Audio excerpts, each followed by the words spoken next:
Hey guys, I'm Betty Gold, a senior food editor for Real Simple, and today I'm going to walk you through a few easy to make cocktail recipes because I'm guessing you can use a drink right now. The most important thing to remember when making drinks at home is that cocktails are always built upon ratios, which means balancing your ingredients. So be sure to have one of these tools, it's called a jigger, on hand. You can also use tablespoon measures or measuring cups. So the first drink I'm going to be making today is called a Paloma. It's a tequila-based grapefruit cocktail. And if you have fresh grapefruit at home, that's great. Use it, mix it with simple syrup and tequila, and you're good to go. I don't have any fresh grapefruit on hand, so I'm going to be using grapefruit soda, equal parts grapefruit soda, go in, and tequila.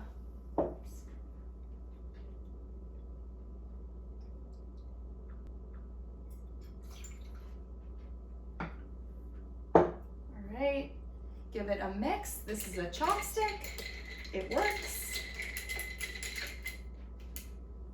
And then I'm gonna use lime as a garnish, but you can also use grapefruit or whatever kind of citrus you like. And there you have it.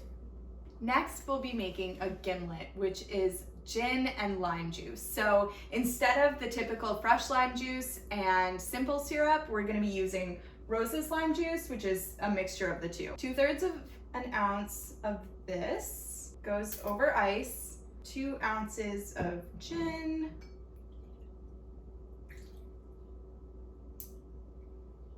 all right, give it a stir. If you have a cocktail shaker, that's even better.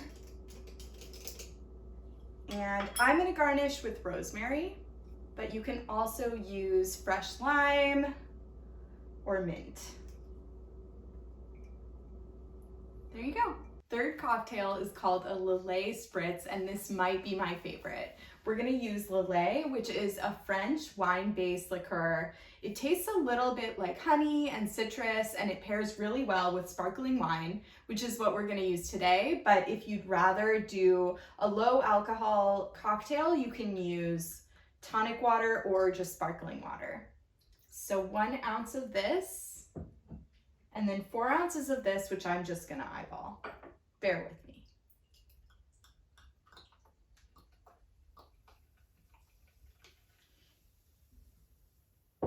Cucumber and strawberries are the traditional garnishes, but I don't have either of those, so here we go with our orange wedge. There you go, that's all. Cheers. Thanks for following along. You can find all of these easy recipes at realsimple.com.